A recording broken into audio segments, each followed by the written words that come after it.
बिना बोले कुछ नहीं बदलने वाला है। तो मुझे कहते हैं इनकी रात की चढ़ गई थी तो सुबह तक उतरी हूं, इसलिए ये नशे में बयान देते। बीजेपी की सरकार हर बार जीत जाती है। तो शिवराज जी झूठ बोल के चले गए कि सोयाबीन 6000 कर दूंगा, बीमा मिलेगा, सर्वे होगा, मक्का के भाव 2500 होंगे। कुछ भी हुआ क्या? ये नए मुख्यमंत्री बने मोहन यादव, ये कहते हैं कि मैं कहता हूं शराब सबसे ज्यादा मध्य प्रदेश में बिकने लगी, अवैध शराब सबसे ज्यादा मध्य प्रदेश में बिकने लगी। तो मुझे कहते हैं इनकी रात की चढ़ गई थी तो सुबह तक उतरी हूं, इसलिए ये नशे में बयान देते। फिर नरेंद्र मोदी ने कहा था बहुत हुई महंगाई की मार, अब की बार मोदी सरकार। सरसों को तेल तो 40 रुपया को, अब कितना को है? मिट्टो तेल तो 40 रुपया को, अब कितना को है?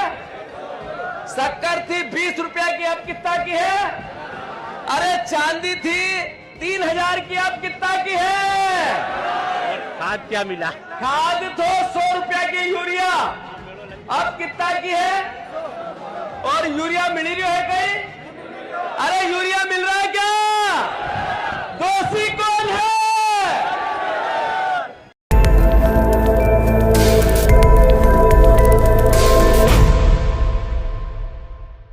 ये नए मुख्यमंत्री बने मोहन यादव, ये कहते हैं कि मैं कहता हूं शराब सबसे ज्यादा मध्य प्रदेश में बिकने लगी, अवैध शराब सबसे ज्यादा मध्य प्रदेश में बिकने लगी।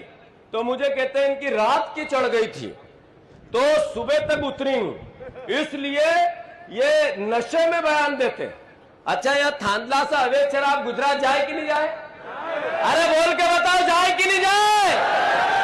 अच्छा, पेटलावत से गुजरात अवैध शराब जाती है कि नहीं जाती है? अच्छा, अलीराजपुर से मुकेश गुजरात अवैध शराब जाती है कि नहीं जाती है? विक्रांत झाबुआ से अवैध शराब गुजरात जाती है कि नहीं जाती है? रतलाम से अवैध शराब गुजरात जाती है कि नहीं जाती है? नेताओं, तो मैं गलत बोल रहा हूं पत्रकार बंधु? ये भौतिक सत्यापन है, भौतिक सत्यापन। जनता भैया, यहां से अवैध शराब गुजरात जाती है कि नहीं जाती है? हाथ ऊंचा करके बताओ। यहां से 10 किलोमीटर दूर है बॉर्डर, 15 किलोमीटर, 20 किलोमीटर। तो उसमें ये प्रत्यक्षदर्शी है कि ट्रक के ट्रक जाते हैं। जेवीए जाती है कि नहीं जाती है? क्यों आए, याद है तुम्हारा? क्योंकि कमल का फूल की सरकार है। पिछली 5 बार से शिवराज सिंह चौहान और मोहन यादव, बाबूलाल गौर और उमा भारती लगभग मुख्यमंत्री रहा 5 बार से। अगर तुम्हारे नौकरी ना नहीं मिली रही, किका बच्चा ना के नौकरी ना नहीं मिली, हाथ ऊंचा करो। ये आदिवासी परिवार के लोग जो ST SC के 1 लाख के पद है, 1,50,000 जो खाली पड़ा है, जो बच्चे तैयारी करते हैं इंदौर में, जो बच्चे गुजरात जाते हैं, जो भोपाल जाते हैं, अगर इनको नौकरी नहीं है तो दोषी कौन है? बीजेपी की सरकार। कौन है? बोल के बताओ, कौन है? बोलो। बिना बोले कुछ नहीं बदलने वाला है। फिर दूसरा, अगर हमारे बच्चों को टाइम पे छात्रवृत्ति नहीं मिलती, हमारे बच्चों के जल जंगल जमीन के कानून को कोई वायलेट करता है, उसको बिगाड़ता है, तो दोषी कौन है? बोलो भाई, बोलो, दोषी कौन है?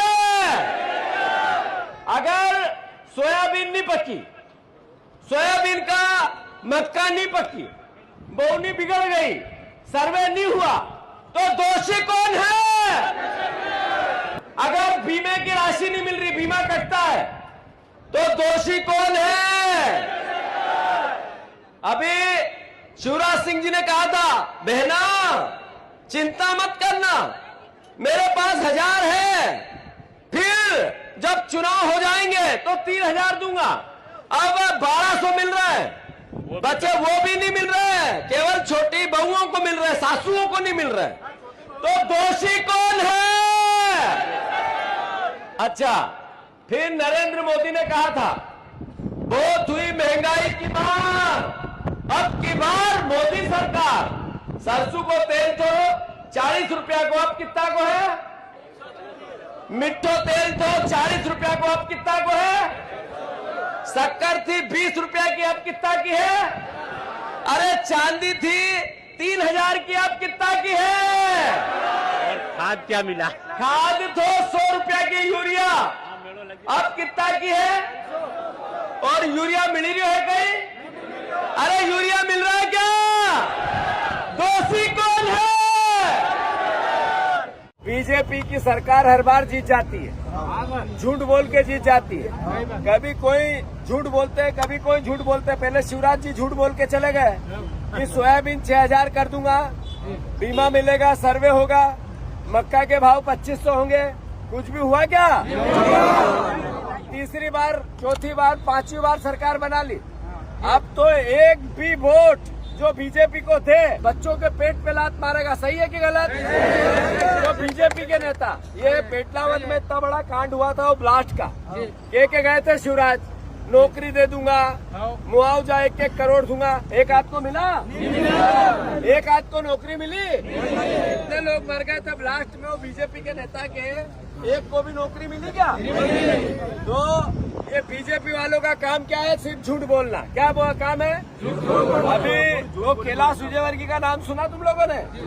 उसने इंदिरा जी की पोती को गाली दी, पोते पोती को कल। तो इसकी भत्सना करनी चाहिए कि नहीं करनी चाहिए? तो मैं आप सबको कह रहा हूँ, इस बार एक भी वोट बीजेपी को नहीं जाना चाहिए।